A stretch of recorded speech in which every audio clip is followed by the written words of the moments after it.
filled with excitement, fun, and is beyond limits. But the question is, are you ready to jump? If it is a yes, then you have jumped into the world of ultimate entertainment. Welcome to YOLO 247, a place of fun, indulgence, and endless surprises.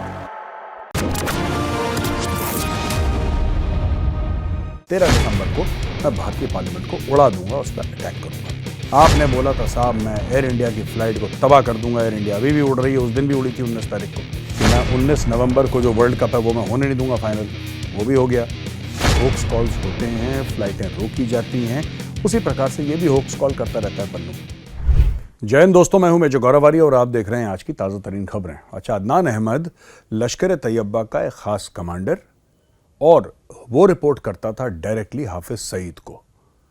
वो brain child थी उसकी, जो BSF वालों के ऊपर जम्मू में attack हुआ था, स्पेसिफिकली उधमपुर में बीएसएफ की कॉन्वॉय के ऊपर अटैक हुआ था, उसका वो जिम्मेदार था। उसको लोग गए उसके घर के अंदर, उसको जान से मार दिया। अब बड़ा हो हल्ला हो रहा है पाकिस्तानी सोशल मीडिया में, फिर से कह रहे हैं कि इंडियंस ने मरवा दिया, इंडियंस ये लगातार रोज मरवा रहे हैं किसी ना किसी को।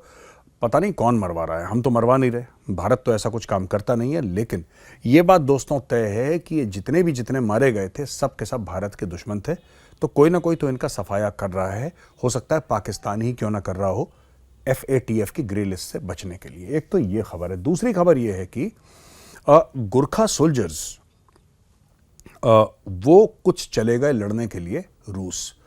6 की बड़ी अनफॉर्चुनेटली उनकी डेथ हो गई गुरखास की। तो नेपाल की गवर्नमेंट ने बोला है कि साहब आप लोग अब जाके वहां पे काम नहीं करेंगे, और उन्होंने रशिया को बोला है कि अगर कोई भी नेपाली सिटीजन है उसको वापस आप नेपाल भेजिए।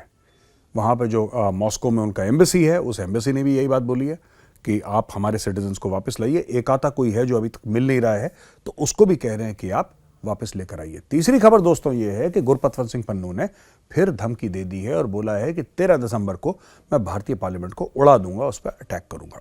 अच्छा, 13 दिसंबर क्यों? 13 दिसंबर 2001 को भारत पार्लियामेंट पे अटैक हुआ था, इंडियन पार्लियामेंट पे अटैक हुआ था। जैश मोहम्मद और लश्कर तैयबा के कुछ टेररिस्ट घुस आए थे, उन्होंने सिक्योरिटी कॉर्डन ब्रीच करा, फायरिंग शायरिंग हुई, हमारे काफ़ी जो लोग थे वो वीरगति को प्राप्त हुए, और एक महिला CRPF की महिला कांस्टेबल को अशोक चक्र भी मिला। तो दोस्तों ये तो थी पार्लियामेंट अटैक की कहानी। गुरपतवंत सिंह पन्नू का ये कहना है कि मैं भी अटैक करूंगा, और मेरा ये कहना है कि पन्नू आप सिर्फ वादा करते हैं, अटैक आपने करना है नहीं। आपने बोला था साहब मैं एयर इंडिया की फ्लाइट को तबाह कर दूंगा, एयर इंडिया अभी भी उड़ रही है, उस दिन भी उड़ी थी 19 तारीख को। फिर आपने ये बोला कि मैं 19 नवंबर को जो वर्ल्ड कप है वो मैं होने नहीं दूंगा फाइनल, वो भी हो गया।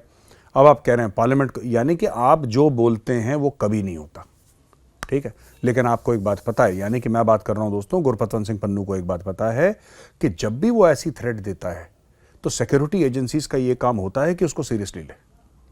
वो तो सीरियसली लेगी सिक्योरिटी एजेंसीज, तो वो सीरियसली लेंगी उस थ्रेट को, और फिर वो एक्शन में आ जाती है, कोई भी हो। मतलब इसमें पन्नू का कोई बड़प्पन नहीं है, कोई रैंडम बंदा सड़क से उठ के रैंडम होक्स कॉल्स नहीं होते, आप सुनते हैं कि पता लगा कि फ्लाइट में बम है, किसी ने ऐसी फोन करके पुलिस को बोला कि उस फ्लाइट में बम है, फ्लाइट रोक दी जाती है, लोगों को उतारते हैं, सारे बैगों की चेकिंग होती है, फिर उसके बाद फ्लाइट जाती है, कभी कभी दिन भर।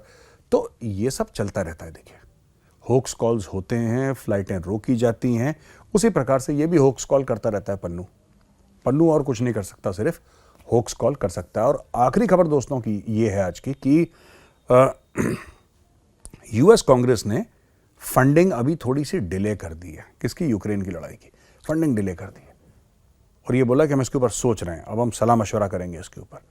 वहां पे जेलेंस्की का जो खास एडवाइजर है, उसका राइट हैंड मैन है, उसने बोला है कि अगर आप फंडिंग डिले करोगे तो हम ये लड़ाई हार भी सकते हैं, we can lose this war. और जाहिर सी बात है, अभी तक जो खड़ा हुआ था ना यूक्रेन, कई लोग कह रहे थे यार यूक्रेनी बड़े बहादुर होते हैं, ये होते हैं, वो होते हैं, और रूस के सामने देखिए, रूस के दांत खट्टे, कोई रूस के दांत खट्टे नहीं करे, सब झूठी फ्रॉड बातें हैं। They got a lot of money, they got a lot of weapons from the US and Europe. इनको दुनिया भर के हथियार मिले, इनको दुनिया भर के पैसे मिले, उसके दम पे उछल रहे थे। अब वो पैसे बंद हो गए, ये कह रहे हम हार जाएंगे। कल तक कह रहे थे हम रूस को तोड़ देंगे, कल तक कह रहे थे कि मॉस्को पे चढ़ जाएंगे, अब अचानक इनके मुंह से हार वाला शब्द निकला है। तो अमेरिका ने फिर से एक दोस्त को धोखा दे दिया। ये तो होना ही था, ये तो मैं डे 1 से कह रहा हूं दोस्तों कि अमेरिका किसी का सगा नहीं है। अमेरिका किसी का भी सगा नहीं है। उन्होंने अपने दोस्त को, करीबी को, जिसको व्हाइट हाउस में प्रेसिडेंट ने अपनी वाइफ के साथ वेलकम करा, उस ज़ेलेंस्की को, जिसकी फोटोग्राफ उन्होंने टाइम मैगजीन के कवर पे एक नहीं दो आई थिंक एटलीस्ट ट्वाइस तो मुझे याद हो सकता है ज़्यादा बार भी डाली हो, उन्होंने टाइम मैगजीन के कवर पे उसकी फोटो डाली। हुआ क्या एंड में? आज की तारीख में अमेरिका कहता है कि we have donor fatigue and we have war fatigue, यानी लड़ाई से भी हम थक गए, तुम्हें पैसा देते देते भी हम थक गए। तो वीडियो कैसा लगा दोस्तों? अगर अच्छा लगा तो इस वीडियो को लाइक करिए और कमेंट्स में लिखिए कि आपको वीडियो कैसा लगा। मैं कल फिर हाजिर हूंगा एक नए वीडियो के साथ। तब तक के लिए जय हिंद।